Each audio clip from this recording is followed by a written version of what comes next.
Honourable Speaker, I present the budget for 2023-2024.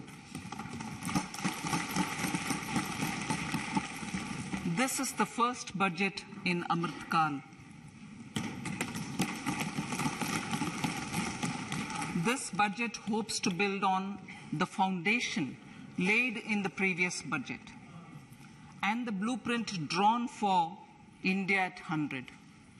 We envision a prosperous and inclusive India in which the fruits of development will reach all sections and citizens, especially our youth, women, farmers, OBCs, scheduled castes and scheduled tribes.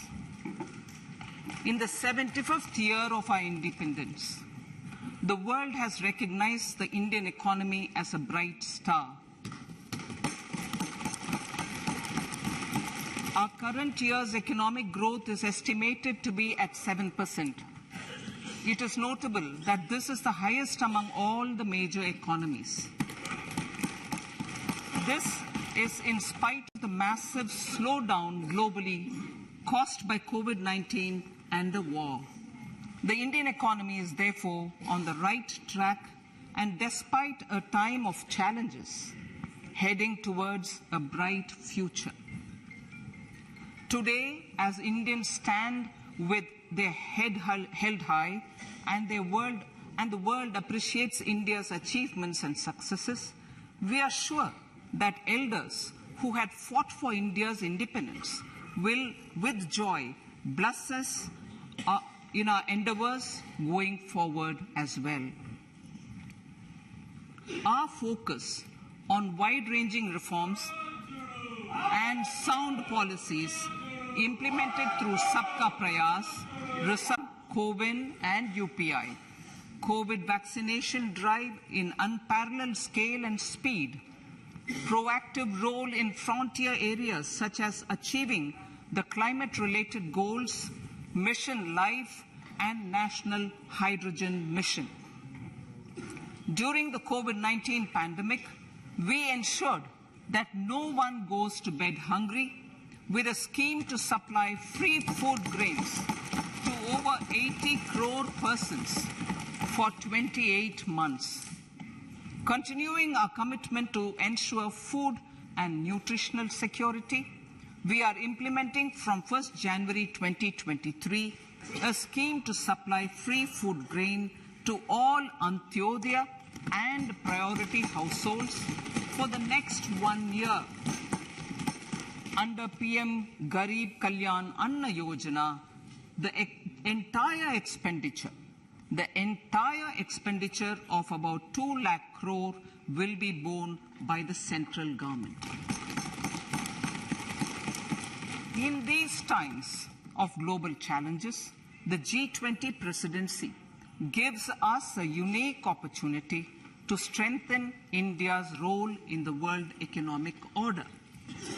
With the theme of Vasudhaiva Kutumbakam, we are steering an ambitious, people-centric agenda to address global challenges and to facilitate sustainable economic development. The government's efforts since 2014 have ensured for all citizens a better quality of life and life of dignity. The per capita income has more than doubled to 1.97 lakh rupees. In these 9 years, the Indian economy has increased in size from being 10th to 5th largest in the world. We have significantly improved our position as well as a well-governed and innovative country with a conducive environment for business as reflected in several global indices. We have made a significant progress in many sustainable development goals. The economy has become a lot more formalized as reflected in the EPFO membership, more than doubling to 27 crore and rupees 7,400 crore digital payments of 126 lakh crore rupees through UPI in 2022. The efficient implementation of many schemes with universalization of targeted benefits has resulted in inclusive development. Some of the schemes are 11.7 crore household toilets under Swachh Bharat mission, which is achieved, 9.6 crore LPG connections under Ujjwala, 220 crore COVID vaccination of 102 crore persons, 47.8 crore PM Jan Dhan bank accounts, insurance cover for 44.6 crore persons under PM Suraksha Bima and PM Jeevan Jyoti Yojana, and cash transfer of 2.2 lakh crores of rupees to 11.4 crore to over 11.4 crore farmers under PM Kisan Samman Nidhi. Our vision for the Amrit Kal includes technology-driven and knowledge-based economy with strong public finances and a robust financial sector. To achieve this, Jan Bhagidari through Sabka Saath Sabka Prayas is essential. The economic agenda for achieving this vision focuses on three things.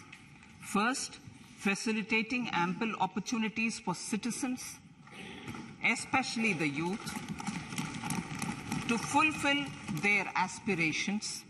Second, providing strong impetus to growth and job creation. And third, strengthening macroeconomic stability. To service these focus areas in our journey to India at 100, we believe that the following four opportunities can be transformative during Amrit Kal. Economic empowerment of women. Deen Dayal Antyodaya Yojana National Rural Livelihood Mission has achieved remarkable success by mobilizing rural women into 81 lakh self-help groups. We will enable these groups to reach the next stage of economic empowerment through formation of large producer enterprises or collectives, with each having several thousand members and managed professionally. They will be helped with raw materials supply and for better design, quality, branding, and marketing of their products. Through supporting these policies, they will be enabled to scale up their operations to serve the large consumer markets, as has been the case with the several startups growing into unicorns. PM Vishwakarma Kaushal Samman, PM Vikas. For centuries, traditional artisans and craftspeople who work with their hands using tools have brought renown for India. They're generally referred to as Vishwakarma. The art and the handicraft created by them represents the true spirit of Atmanirbhar Bharat. For the first time, a package of assistance for them has been conceptualized.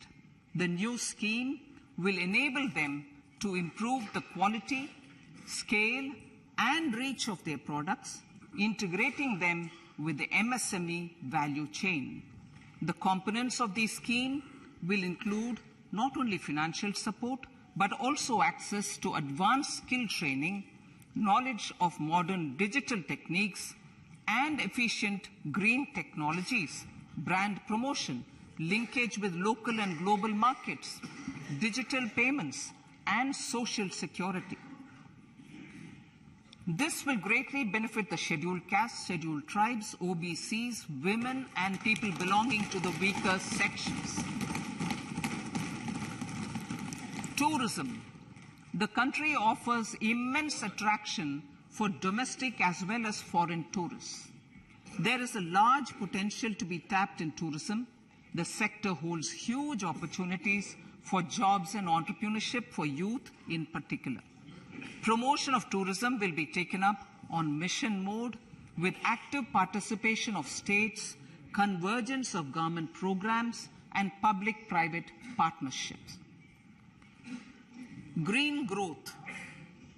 We are implementing many programs for green fuel, green energy, green farming, green mobility, green buildings, and green equipment, and policies for efficient use of energy across various economic sectors. These green growth efforts help in reducing carbon intensity of the economy and provides for large-scale green job opportunities.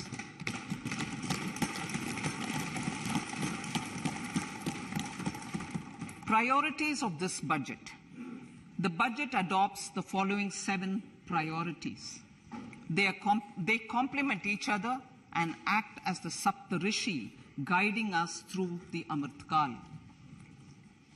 Inclusive development, reaching the last mile, infrastructure and investment, unleashing the potential, green growth, youth power, and financial sector.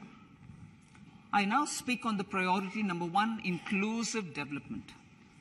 The government's philosophy of Sabka Saath, Sabka Vikas has facilitated inclusive development covering in specific farmers, women, youth, OBCs, scheduled castes, scheduled tribes, Divyangjan, and economically weaker sections, and overall priority for the underprivileged, Vanchiton ko Variyata.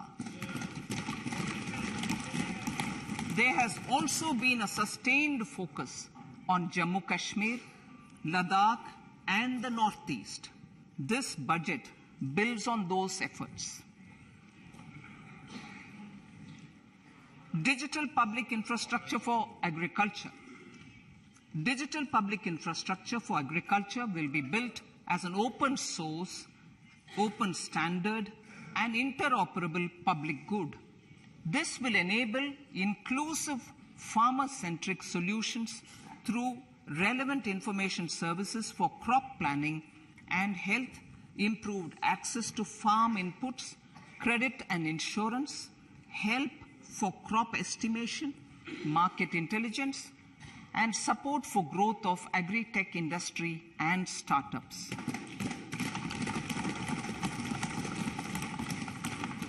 An agriculture accelerator fund. An agriculture accelerator fund will be set up to encourage agri-startups by young entrepreneurs in rural areas. The fund will aim at bringing innovative and affordable solutions for challenges faced by farmers. It will also bring in modern technologies to transform agricultural practices, increase productivity and profitability.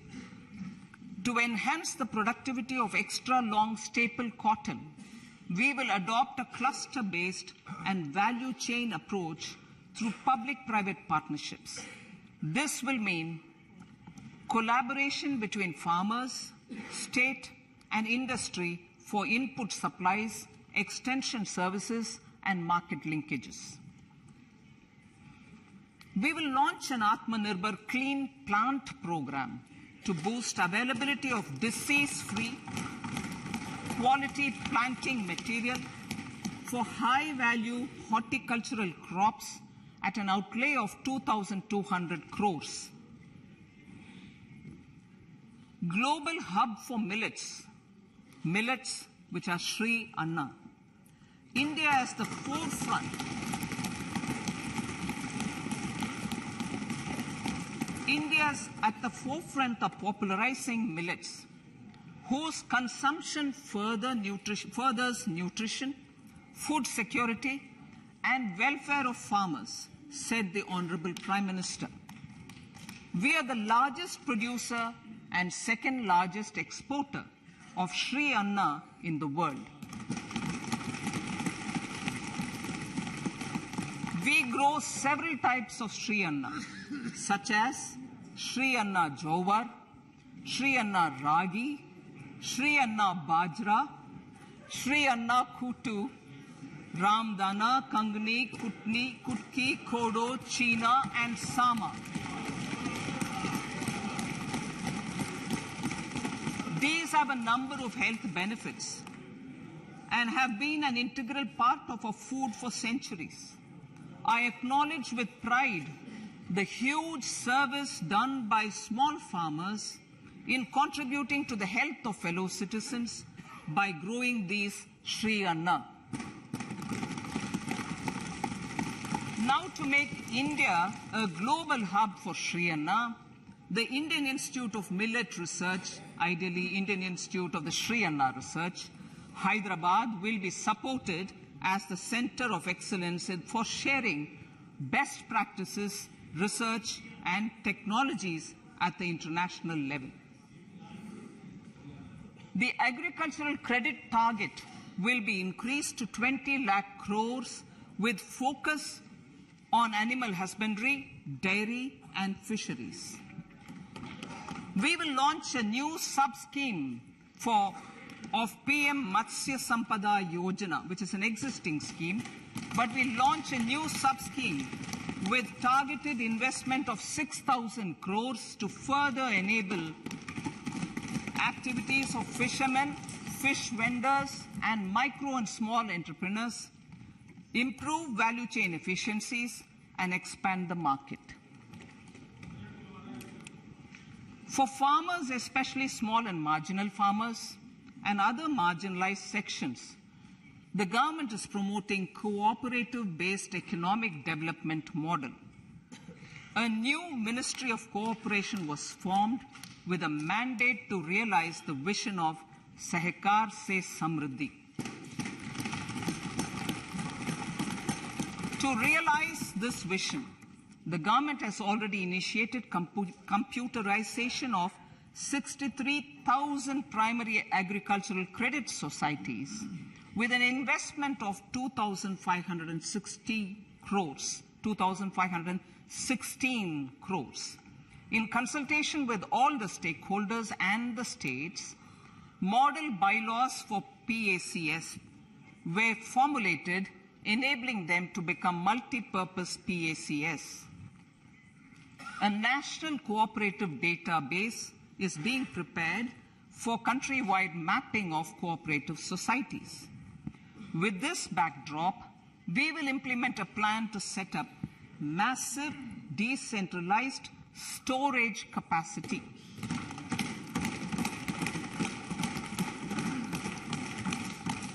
This will help farmers store their produce and realize remunerative prices through sale at appropriate times. The government will also facilitate setting up of a large number of multi-purpose cooperative societies, primary fishery societies, and dairy cooperative societies in uncovered panchayat and villages in the next 5 years.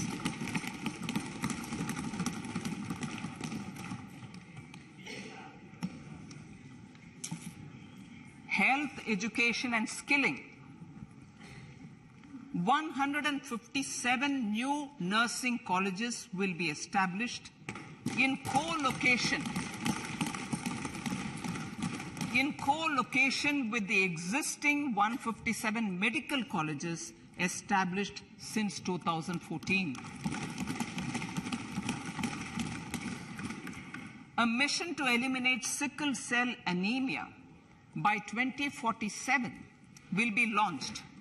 It will entail awareness creation, universal screening of 7 crore people in the age group of 0 to 40 years in affected tribal areas, and counseling through collaborative efforts of central ministries and state governments. Facilities in select ICMR labs, Indian Council for Medical Research Labs, will be made available for research by public and private medical college faculty and private sector R&D teams for encouraging collaborative research and innovation. A new program to promote research and innovation in pharmaceuticals will be taken up through centers of excellence. We shall also encourage industry to invest in research and development in specific priority areas. Dedicated multidisciplinary courses for medical devices will be supported in existing institutions to ensure availability of skilled manpower for futuristic medical technologies, high-end manufacturing, and research. Teachers' training. Teachers' training will be re-envisioned through innovative pedagogy, curriculum transaction, continuous professional development, dipstick surveys, and ICT implementation. The District Institute of Education and Training will be developed as vibrant institutes of excellence for this purpose.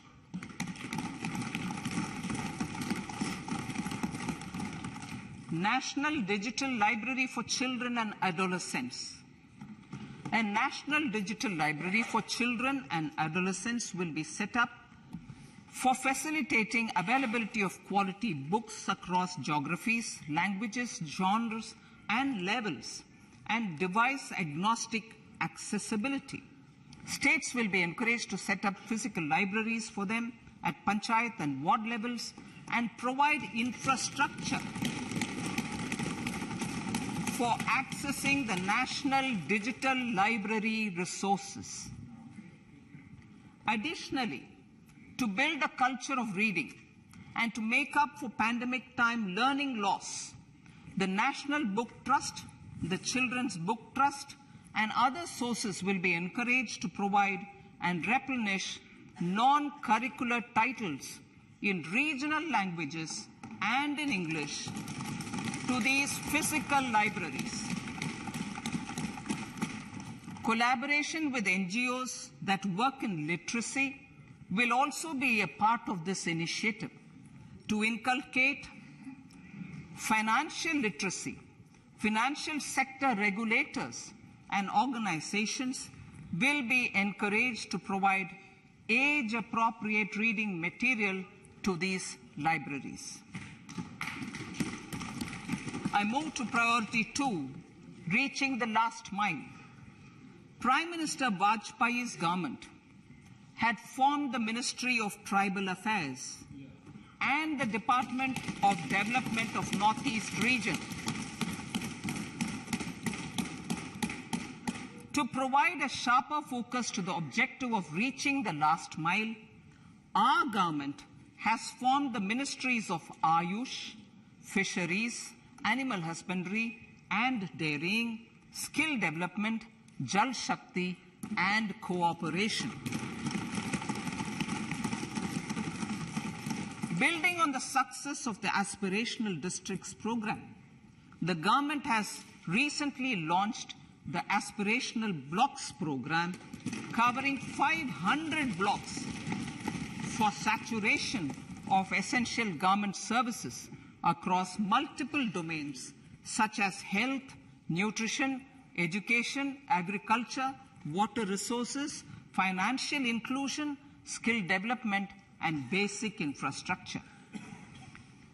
Manya Speaker, Sir, Pradhan Mantri PVTG, which is Primitive Vulnerable Tribal Groups Development Mission, is being launched. To improve socio-economic conditions of the particularly vulnerable tribal groups, the PVTGs as we refer them to, Pradhan Mantri PVTG Development Mission will be launched. This will saturate PVTG families and habitations with basic facilities such as safe housing, clean drinking water and sanitation, improved access to education, health, nutrition, road and telecom connectivity, and sustainable livelihood opportunities. An amount of 15,000 crores will be made available to implement the mission in the next 3 years under the Development Action Plan for the Scheduled Tribes. Ekalavya Model Residential Schools. In the next 3 years, Center will recruit 38,800 teachers and support staff for the 740 Ekalavya Model Residential Schools, which is serving 3.5 lakh tribal students.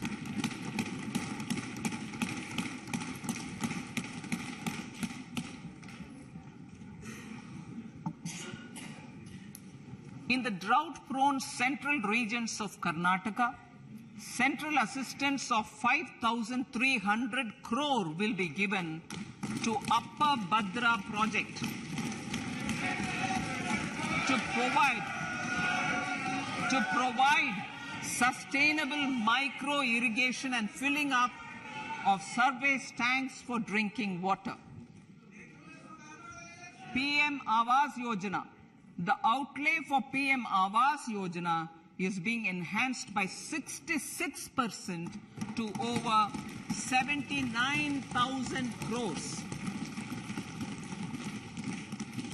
Bharat Shared Repository of Inscriptions will be set up in a digital epigraphy museum with digitization of 1 lakh ancient inscriptions in the first stage. Support for poor prisoners. For poor persons who are in prisons and unable to afford the penalty or the bail amount, required financial support will be provided.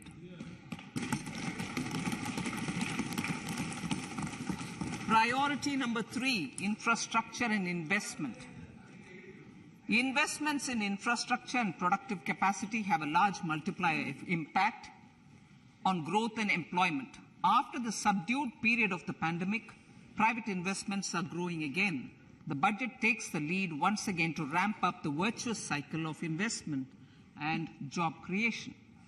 Honorable Speaker, sir, the capital investment outlay is being increased steeply for the 3rd year in a row by 33% to 10 lakh crores, which would be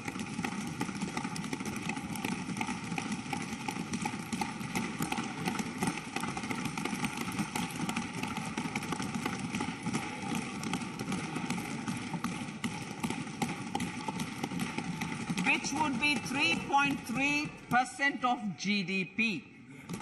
This will almost be 3 times the outlay made in 2019-20.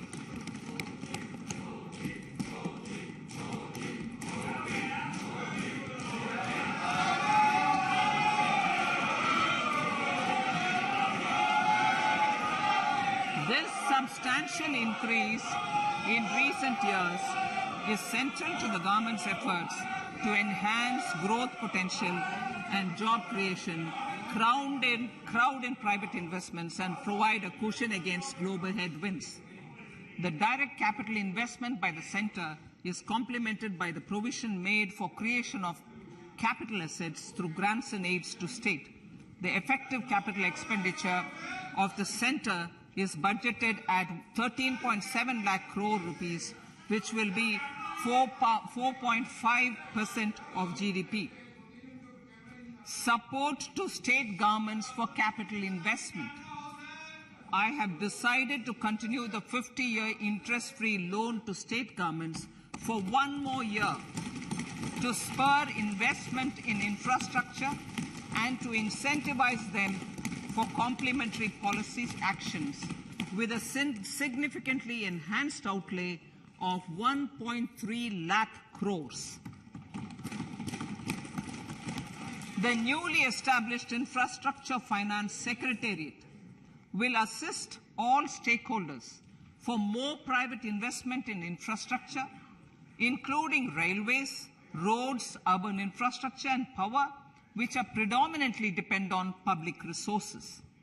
The harmonized master list of infrastructure will be reviewed by an expert committee for recommending the classification and financing framework suitable for Amarth Kal. capital outlay, I'm talking about railways now, sir, Honorable Speaker, railways. A capital outlay of 2.40 lakh crores has been provided for the railways. This is the highest ever outlay this highest ever outlay is about 9 times the outlay made in 2013-14. 100 critical transport infrastructure projects for last and first mile connectivity for ports, coal, steel, fertilizer and food grain sectors have been identified. They will be taken up on priority with investment of 75,000 crores, including 15,000 crore from private sources. 50 additional airports, heliports, water aerodromes, and advanced landing grounds will be revived for improving regional air connectivity.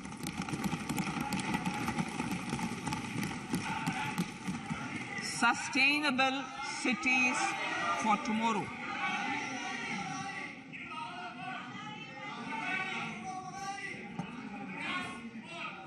States and cities will be encouraged to undertake urban planning reforms and actions to transform our cities into sustainable cities of tomorrow.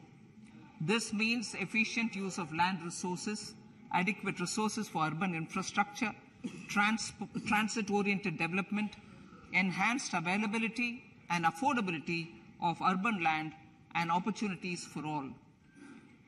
Through property tax governance reforms and ring-fencing user charges on urban infrastructure, cities will be incentivized to improve their creditworthiness for municipal bonds. Like the RIDF, an Urban Infrastructure Development Fund will be established through use of priority sector lending shortfall.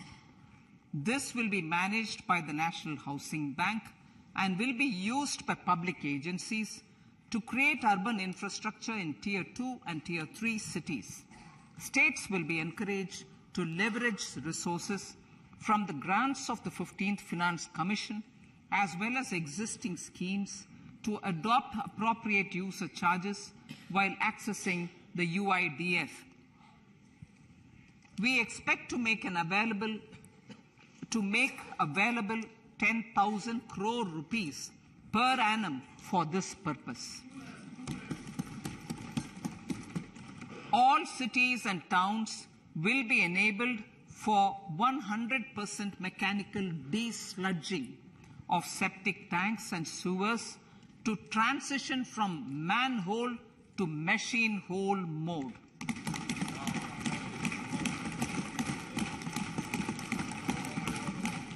Enhanced focus will be provided for scientific management of dry and wet waste. Honorable Speaker, sir, our Prime Minister had said, good governance is the key to a nation's progress. Our government is committed to providing a transparent and accountable administration which works for the betterment and welfare of common citizens. Mission Karma Yogi. Under Mission Karma Yogi, Centre, states and the Union territories are making and implementing capacity building plans for civil servants. The government has also launched an integrated online training platform, I Got Karma Yogi, to provide continuous learning opportunities for lakhs of government employees to upgrade their skills and facilitate people-centric approach. Sir, for enhancing ease of doing business, more than 39,000 compliances have been reduced and more than 3,400 legal provisions have been decriminalized. For furthering the trust-based governance, we have introduced the Jan Vishwas Bill to amend 42 central acts. This budget proposes a series of measures to unleash the potential of our economy. Centers of Excellence for Artificial Intelligence.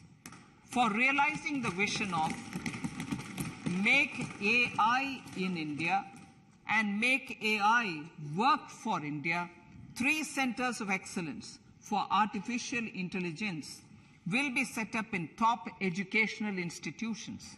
Leading industry players will partner in conducting interdisciplinary research, develop cutting-edge applications, and scalable problem solutions in the areas of agriculture, health, and sustainable cities. This will galvanize an effective AI ecosystem and nurture quality human resources in the field. National Data Governance Policy. To unleash innovation and research by startups and academia, a national data governance policy will be brought out.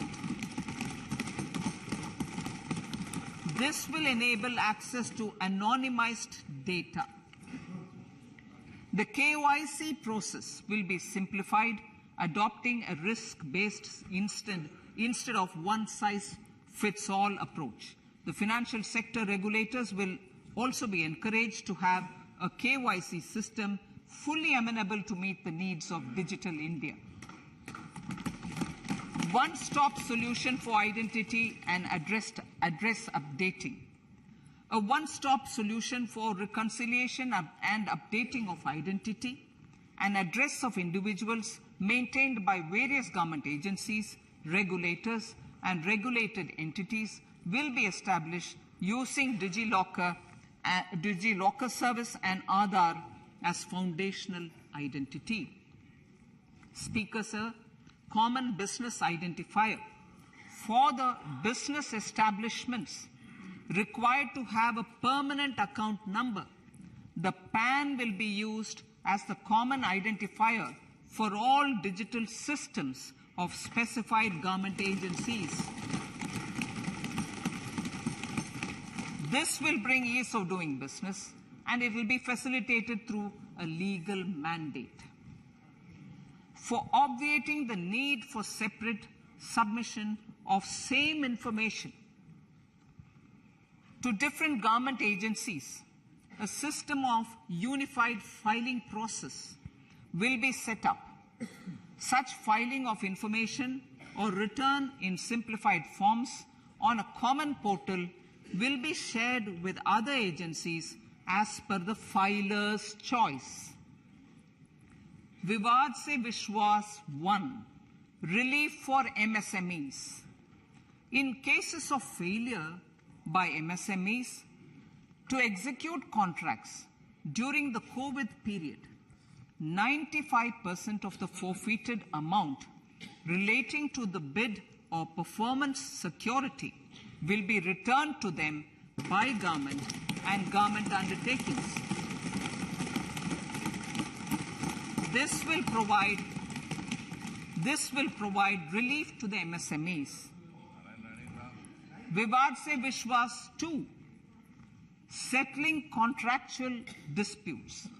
To settle contractual disputes of government and government undertakings, wherein arbitral award is under challenge in a court, a voluntary settlement scheme with standardized terms will be introduced. This will be done by offering graded settlement terms depending on pendency level of the dispute. The state support mission of Niti Aayog will be continued for 3 years for our collective efforts towards national priorities. Result-based financing. To better allocate scarce resources for competing development needs, the financing of select schemes will be changed on a pilot basis from input-based to result-based. E-courts. For efficient administration of justice, Phase 3 of Phase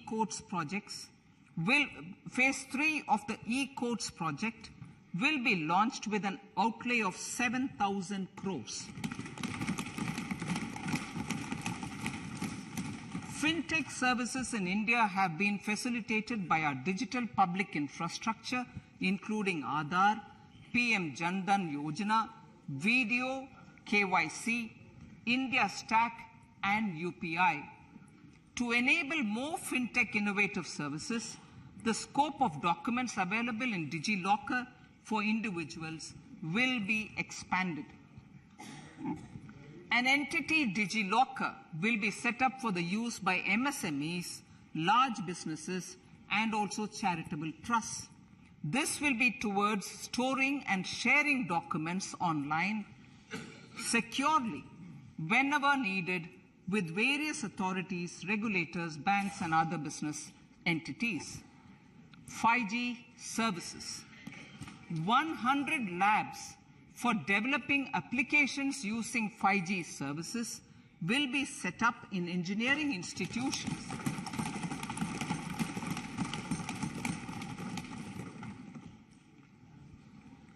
To realize a new range of opportunities, business models, and employment potential, the labs will cover, among others, applications such as smart classrooms, precision farming, intelligent transport systems, and healthcare applications.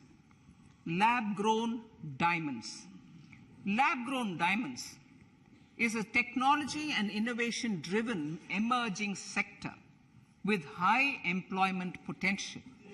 These environment-friendly diamonds, which have optically and chemically the same properties as natural diamonds.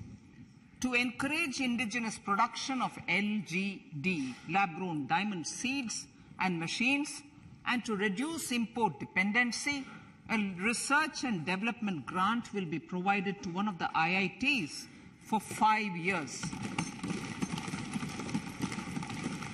To reduce the cost of production, a proposal to review the custom duty on LGD seeds will be indicated in Part B of the speech.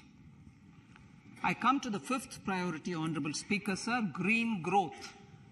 Honorable Prime Minister has given a vision for life or lifestyle for environment to spur a movement of environmentally conscious lifestyle. India is moving forward firmly for the Panchamrit, the net zero carbon emission by 2070 to usher in green industrial and economic transition. This budget builds on our focus on green growth.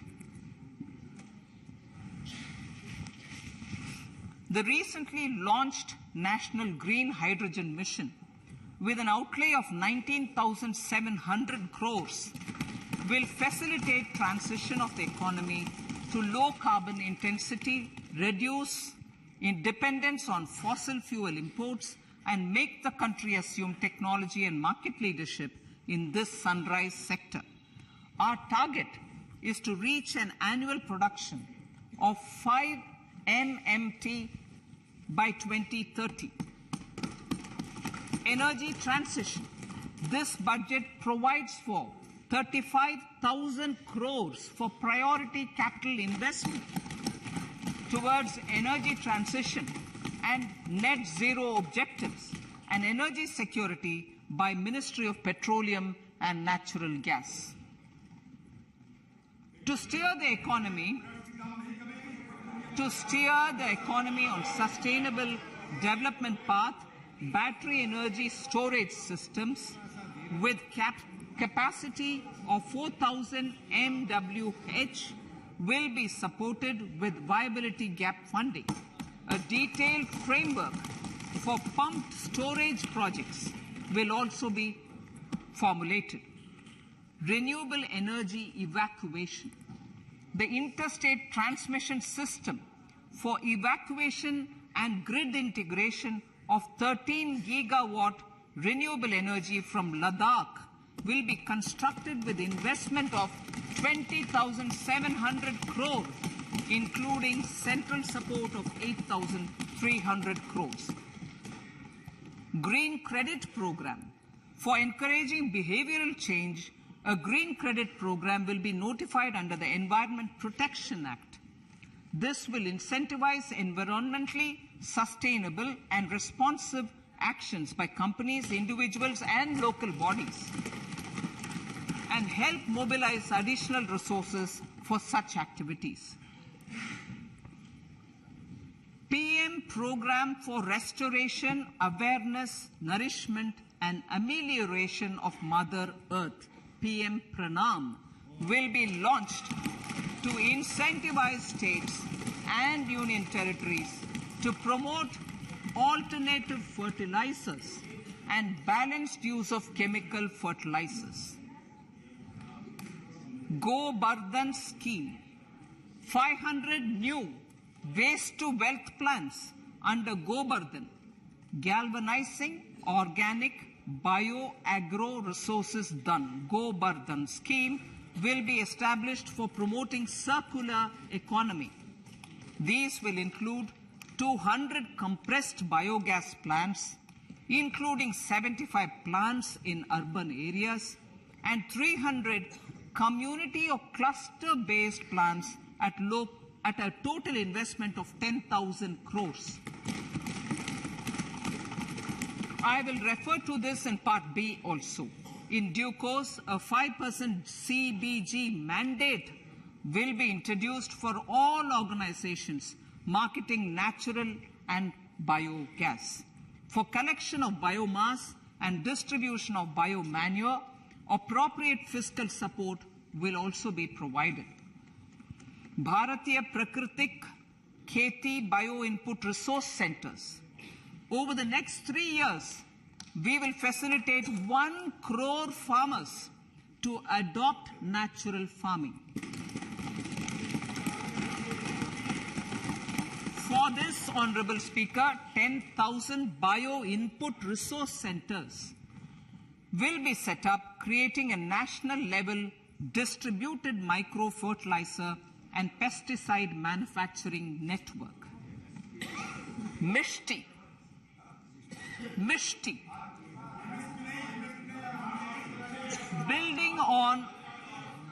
Building on India's success in afforestation, mangrove initiative for shoreline habitats and tangible incomes, Mishti, will be taken up for mangrove plantation along the coastline and on salt pan lands wherever feasible through convergence between Manrega, Campa Fund and other sources. Amrit Dharohar. Wetlands are vital ecosystems which sustain biological diversity. In his latest Mann Ki Baat, the Prime Minister said, now, I quote, now the total number of Ramsar sites in our country has increased to 75, whereas before 2014, there were only 26, unquote. Local communities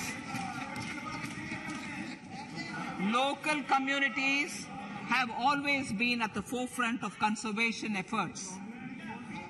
The government will promote their unique conservation values through Amrit Dharohar, a scheme that will be implemented over the next 3 years to encourage optimal use of wetlands and enhance biodiversity, carbon stock, ecotourism opportunities, and income generation for local communities. Coastal shipping. Coastal shipping will be promoted as the energy efficient and lower cost mode of transport, both for passengers and freight, through PPP mode with viability gap funding. Vehicle replacement. Vehicle replacement is an important continuing policy, replacing the old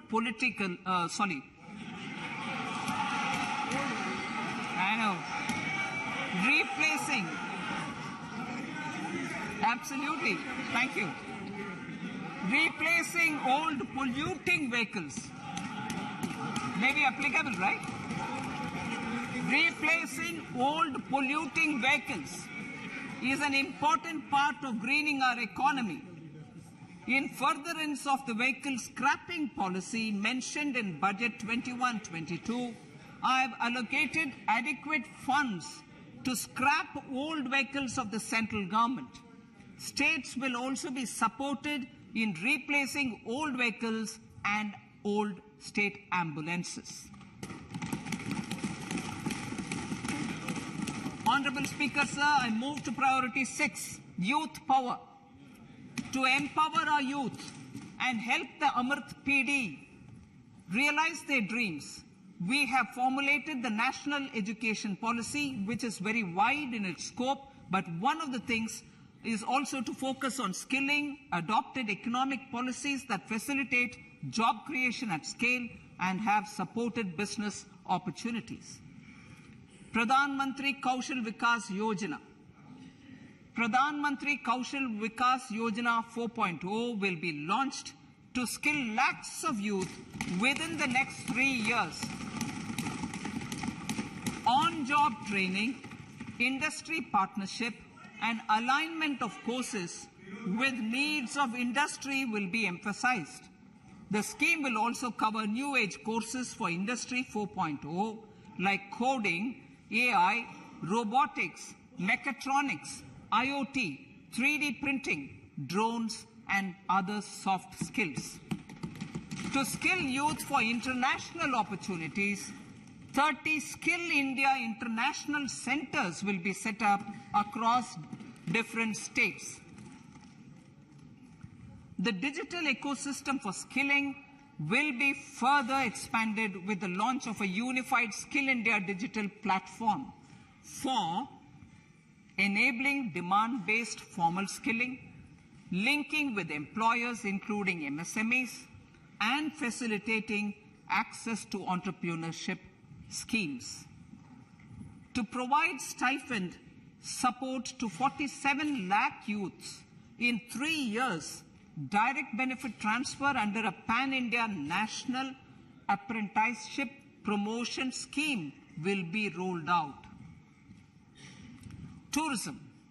Honorable Speaker, sir, with an integrated and innovative approach, at least 50 destinations will be selected through challenge mode. In addition to aspects such as physical connectivity, virtual connectivity, tourist guides, high standards for food streets, and tourist security, all the relevant aspects would be made available on an app to enhance tourist experience. Every destination would be developed as a complete package. The focus of development of tourism would be on domestic as well as foreign tourists.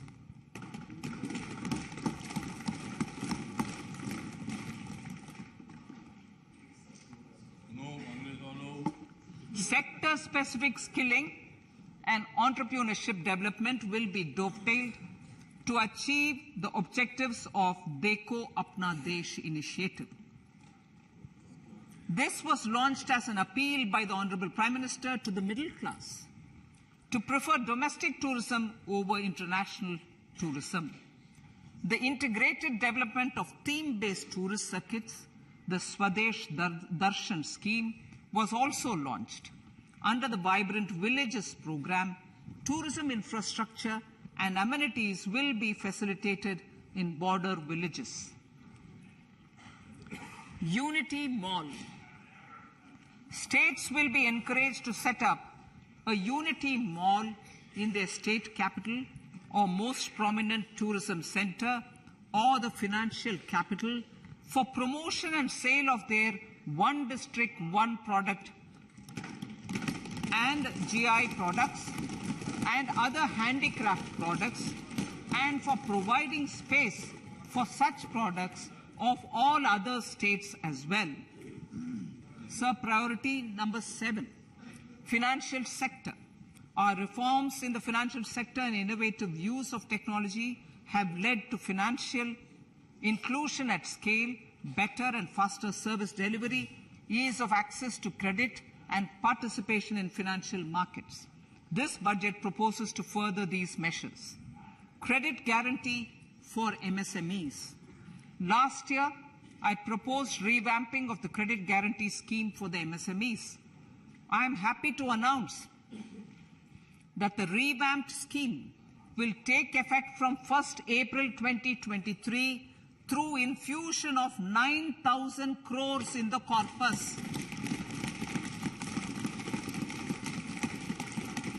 This will enable additional collateral-free guaranteed credit of 2 lakh crores of rupees. Further, the cost of credit will be reduced by about 1%. A national financial information registry will be set up to serve as the central repository of financial and ancillary information. This will facilitate efficient flow of credit, promote financial inclusion, and foster financial stability. A new legislative framework will govern this credit public infrastructure and will be designed in consultation with the RBI.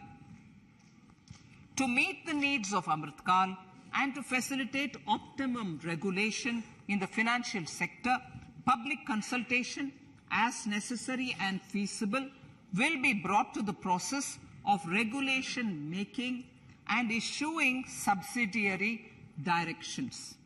To simplify, to ease, and to reduce cost of compliance, financial sector regulators will be requested to carry out a comprehensive review of existing regulations. For this, they will consider suggestions from public and regulated entities. Time limits to decide the application under various regulations will also be laid down. Honorable Speaker, sir, to enhance business activities in GIFT IFSC, the following measures will be taken. Delegating powers under the SEZ Act to the IFSCA to avoid dual regulation.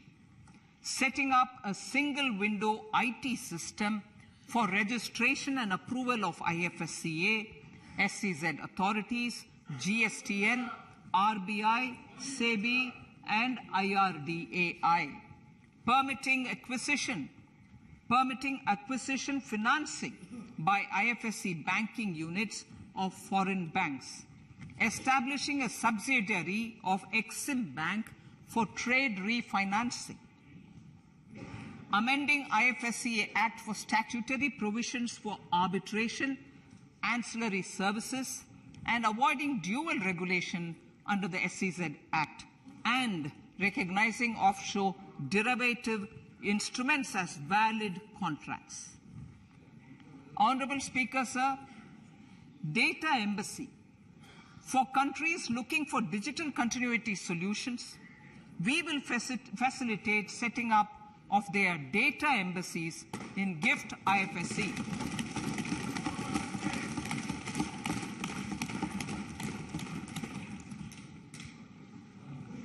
Improving governance and investor protection in banking sector.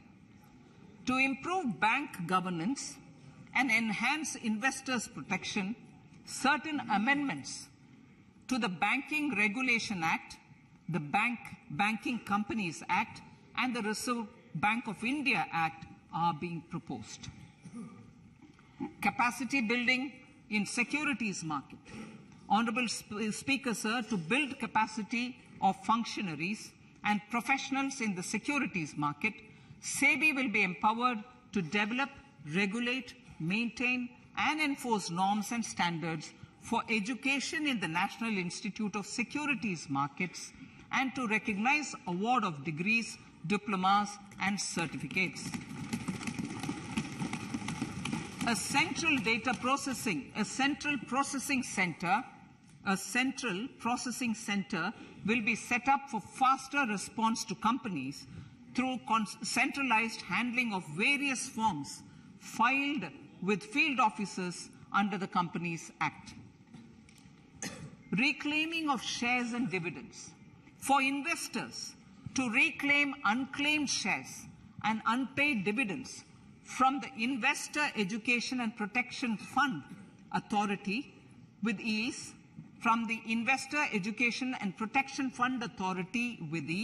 an integrated IT portal will be established.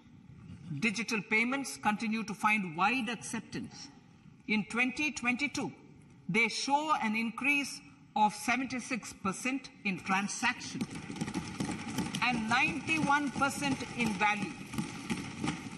Fiscal support for this digital public infrastructure will continue in 2023-2024.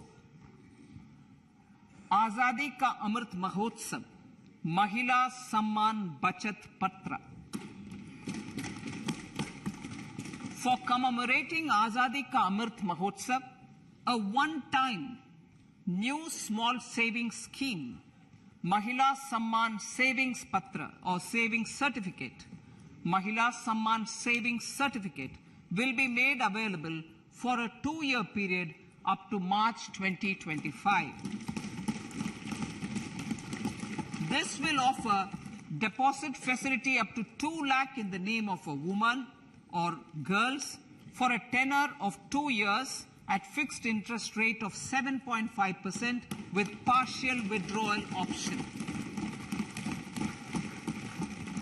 Senior citizens. The maximum deposit limit for senior citizens savings scheme will be enhanced from 15 lakh to 30 lakhs of rupees. The maximum deposit limit for monthly income account scheme will be enhanced from 4.5 lakh to 9 lakh for single account and from 9 lakh to 15 lakh for joint account. Honorable Speaker, sir, fiscal management. 50 years interest-free loan to states. The entire 50-year loan to states has to be spent on capital expenditure within 2023-24. Most of this will be at the discretion of the states, but a part will be conditional on states increasing their actual capital expenditure. Parts of the outlay will also be linked to or allocated for the following purposes: scrapping old government vehicles, urban planning reforms and actions, financing reforms in urban local bodies to make them creditworthy for municipal bonds, housing for police personnel above or as part of the police station, constructing unity malls, children and adolescent libraries and digital infrastructure, and state share of capital expenditure of central schemes. Honorable Speaker, sir, fiscal deficit of states. States will be allowed a fiscal deficit of 3.5% of GSDP, of which 0.5% will be tied to power sector reforms. Revised estimates 2022 to 2023. The revised estimate, Honorable Speaker, sir, of the total receipts other than borrowing is 24.3 lakh crores, of which the net tax receipts are 20.9 lakh crores. The revised estimate of the total expenditure is 41.9 lakh crores of rupees, of which the capital expenditure is about 7.3 lakh crores. The revised estimate of the fiscal deficit is 6.4% of GDP, adhering to the budget estimate. So budget estimates of 2023-24.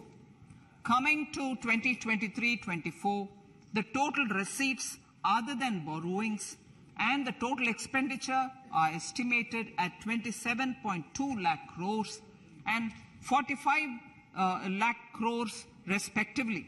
The net tax receipts are estimated at 23.3 lakh crores.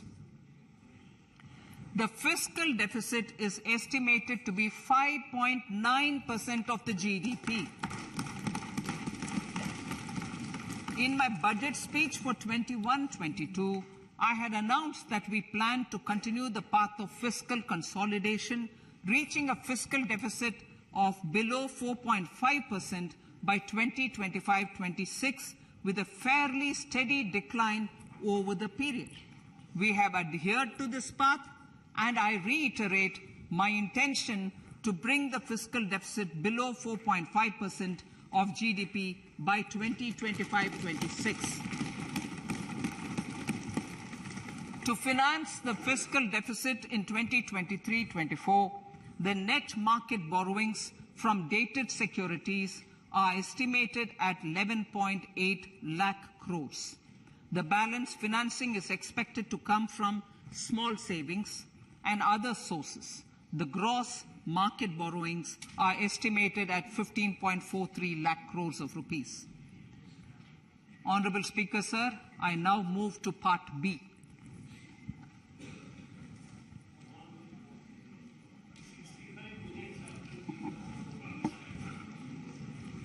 Indirect taxes. My indirect tax proposals will aim to promote exports, boost domestic manufacturing, enhance domestic value addition, encourage green energy and mobility. A simplified tax structure with fewer tax rates helps in reducing compliance burden and improving tax administration. I propose to reduce the number of basic customs duty rates on goods other than textiles and agriculture from 21 to 13. As a result, there are minor changes in the basic custom duties, cesses and surcharges on some items including toys, bicycle, automobiles and naphtha. Green mobility. To avoid cascading of taxes on blended compressed natural gas, I propose to exempt excise duty on GST paid compressed biogas contained in it. To further provide impetus to green mobility, customs duty exemptions is being extended to import of capital goods and machinery required for manufacture of lithium-ion cells for batteries used in electrical vehicles as well. Electronics.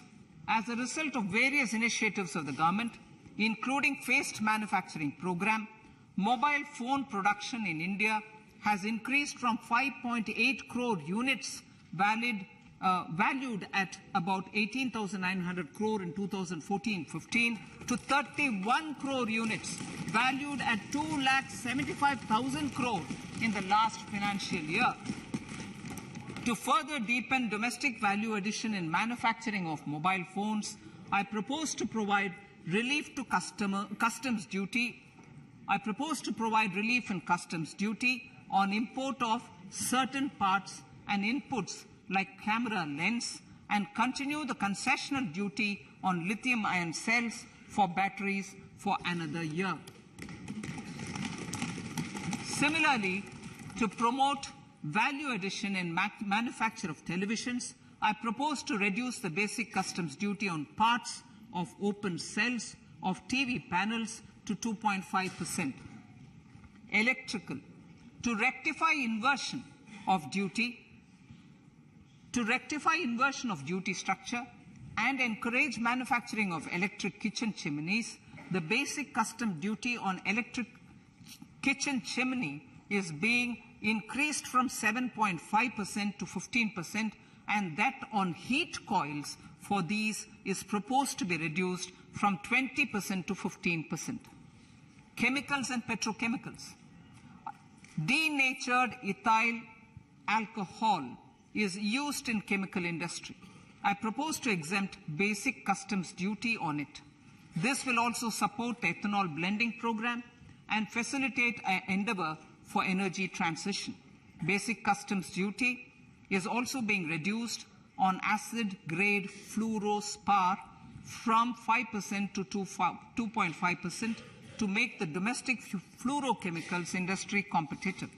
Further, the basic customs duty on crude glycerin for use in manufacture of epichlorohydrin is proposed to be reduced from 7.5% to 2.5%.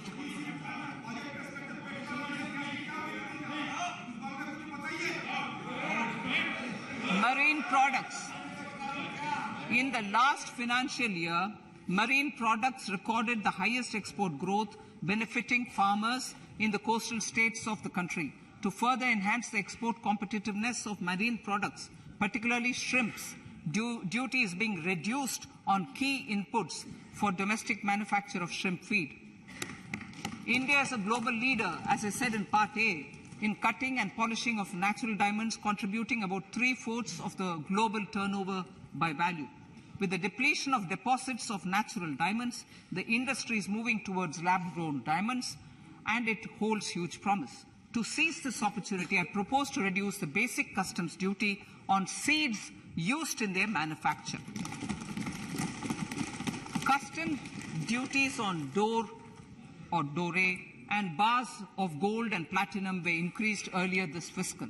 I propose to increase the duties on articles made therefrom to enhance the duty differential. I also propose to increase the import duty on silver doors, bars, and articles to align them with that on gold and platinum. To facilitate availability of raw materials for the steel sector, exemptions from basic custom duty on raw materials for manufacture of CRGO steel, ferrous scrap, and nickel cathode is being continued. Similarly, the concessional BCD of 2.5% on copper scrap is also being continued to ensure the availability of raw materials for secondary copper producers who are mainly in the MSME sectors. Compounded rubber. The basic custom duty rate on compounded rubber is being increased from 10% to 25% or 30 kg, whichever is lower, at par with that of natural rubber other than latex, to curb circumvention of duty. Cigarettes. National calamity contingent duty on specified cigarettes was last revised 3 years ago. This is proposed to be revised upwards by about 16%. Direct taxes. I now come to my direct tax proposals. Honourable Speaker, these proposals aim to maintain continuity and stability of taxation, further simplify and rationalize various provisions to reduce the compliance burden, promote the entrepreneurial spirit, and provide tax relief to citizens. It has been constant endeavour of the Income Tax Department to improve taxpayer services by making compliance easy and smooth. Our taxpayers portal received a maximum of 72 lakh returns in a day, processed more than 6.5 crore returns this year.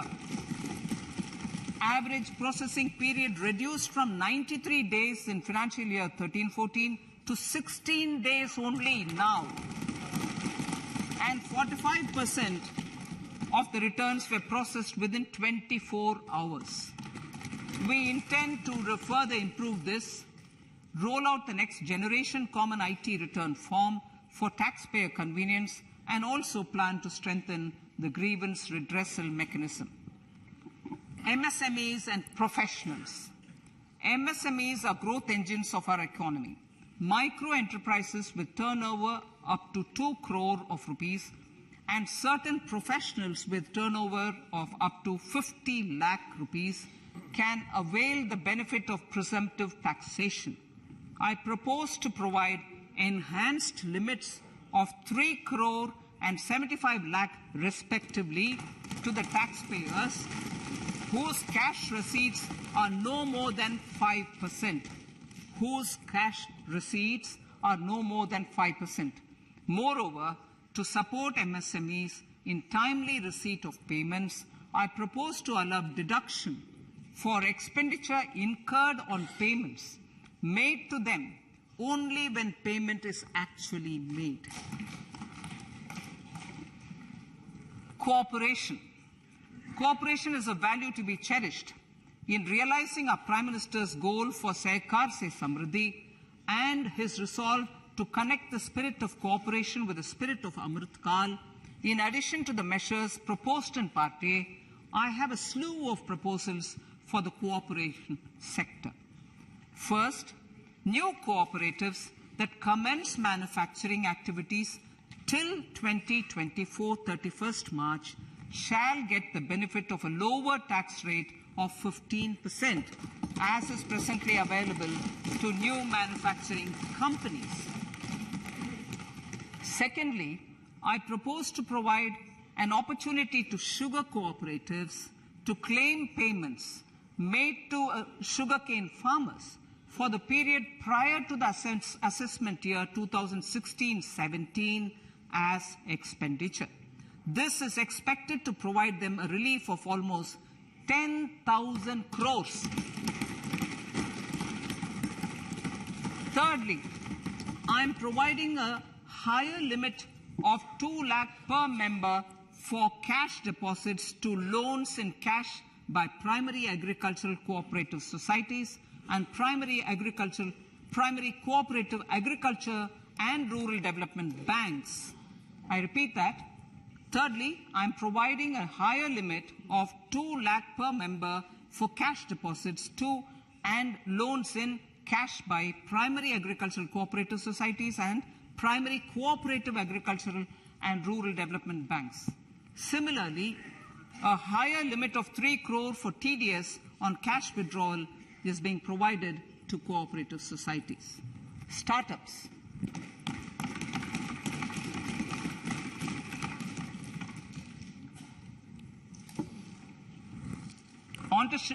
Entrepreneurship is vital for a country's economic development. We have taken a number of measures for startups and they have borne results. India is now the third largest ecosystem for startups globally and ranks second in innovation quality among middle-income countries. I propose to extend the date of incorporation for income tax benefits to startups from 31/3/2023 to 31/3/2024. I further propose to provide the benefit of carry forward of losses on change of shareholding of startups from 7 years of incorporation to 10 years.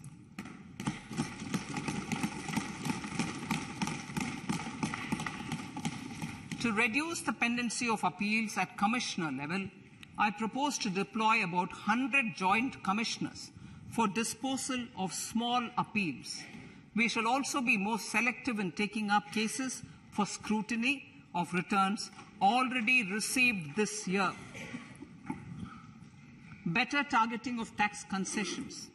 For better targeting of tax concessions and exemptions, I propose to cap deduction from capital gains on investment in residential house under Section 54 and Section 54F to 10 crores. Another proposal with similar intent is to limit income tax exemption from proceeds of insurance policies with very high value. Rationalization. Honorable Speaker, sir, there are a number of proposals relating to rationalization and simplification. Income of authorities, boards, and commissions set up by statutes of union or state for the purpose of housing, development of cities, towns, and villages, and regulating and developing an activity or matter is proposed to be exempted from income tax. Other major measures in this direction are removing the minimum threshold of 10,000 for TDS and clarifying taxability relating to online gaming, not treating conversion of gold into electronic gold receipts and vice versa as capital gains, reducing the TDS rate from 30% to 20% on taxable portion of EPF withdrawals in non-PAN cases, and taxation on income for market-linked debentures. Other major proposals in the finance bill relate to the following: extension of period of tax benefits to funds relocating to IFSC, GIFT City till 31/3/2025, decriminalization under Section 276A of the Income Tax Act, allowing carry forward of losses on strategic disinvestment, including that of IDBI Bank, and providing EEE status to Agnivir Fund. Personal income tax.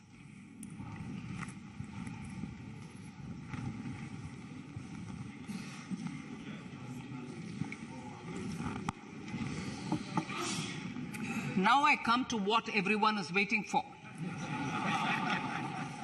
personal income tax. I have 5 major announcements to make in this regard. These primarily benefit our hard-working middle class. The first one concerns rebate.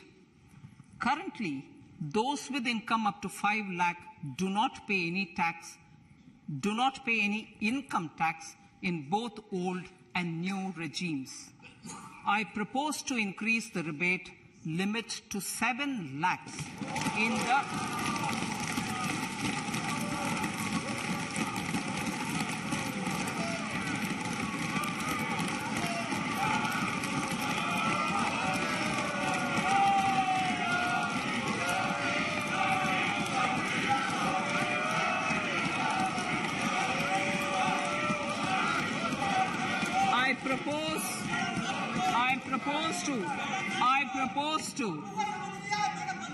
I propose to increase the rebate limit to 7 lakh in the new tax regime. Thus, persons in the new tax regime with income up to 7 lakhs will not have to pay any tax at all. The second proposal relates to middle-class individuals. I had introduced in the year 2020 the new personal income tax regime with 6 income slabs starting from 2.5 lakh. I propose to change the tax structure in this regime by reducing the number of slabs to 5 and increasing the tax exemption limit to 3 lakhs. The new tax rates are 0 to 3 lakh, nil. 3 to 6 lakhs, 5%. 6 to 9 lakhs, 10%. 9 to 12 lakh, 15%. 12 to 15 lakhs, 20%. And above 15 lakhs, 30%. This will provide major relief to all taxpayers in the new regime. An individual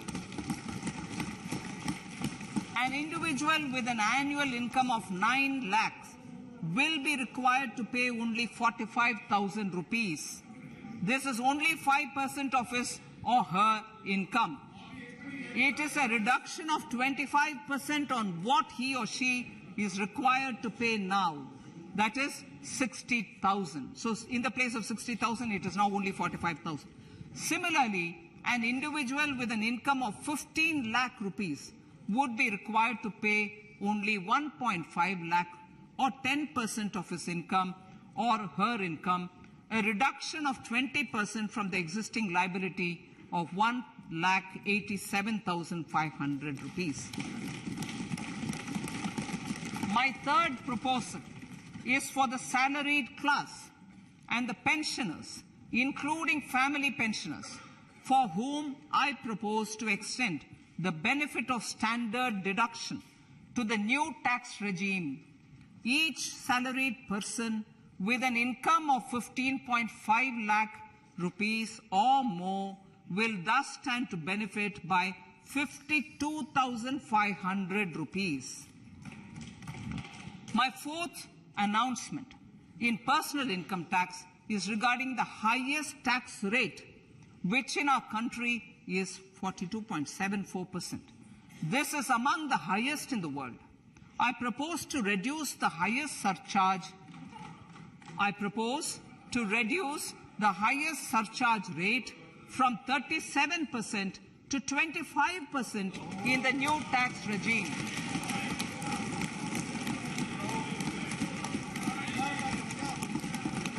This would result in reduction of the maximum rate. This would result in the reduction of the maximum tax rate to 39%. Lastly, the limit of 3 lakh rupees for tax exemption on leave encashment on retirement of non-government salaried employees was last fixed in the year 2002, when the highest basic pay in the government was only 30,000 rupees per month. In line with the increase in the government salaries, I am proposing to increase this limit to 25 lakh rupees.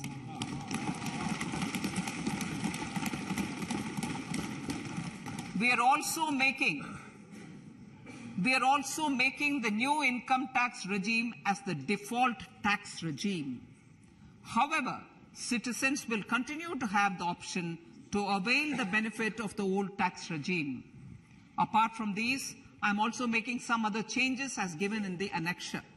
As a result of these proposals, revenue of about 38,000 crore to 37,000 crore in direct taxes and rupees 1,000 crore in indirect taxes will be foregone, while revenue of about 3,000 crore will be additionally mobilized. Thus, the total revenue foregone is about 35,000 crores annually. Honorable Speaker, sir, with these words, I commend the budget to this August House.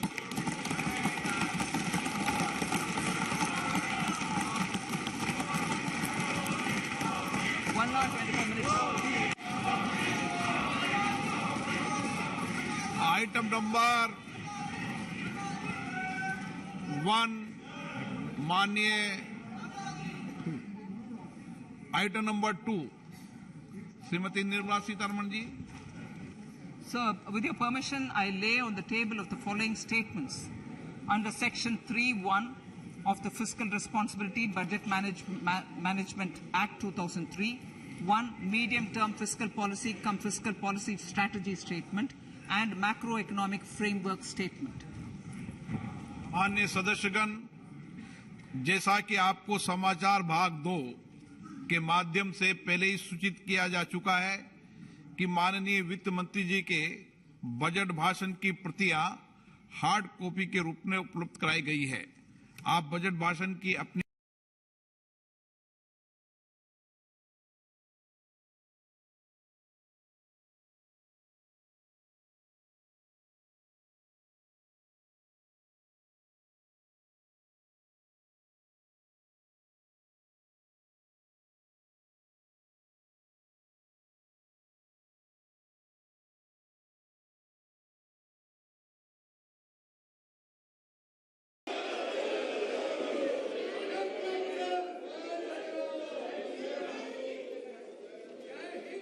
माननीय सदस्यगण, जैसा आपको समाचार 2 के भाग के माध्यम से पहले ही सूचित किया जा चुका है कि माननीय मंत्री जी द्वारा बजट प्रस्तुत किए जाने के पश्चात इसकी प्रतियां आपको मेंबर पोर्टल के माध्यम से उपलब्ध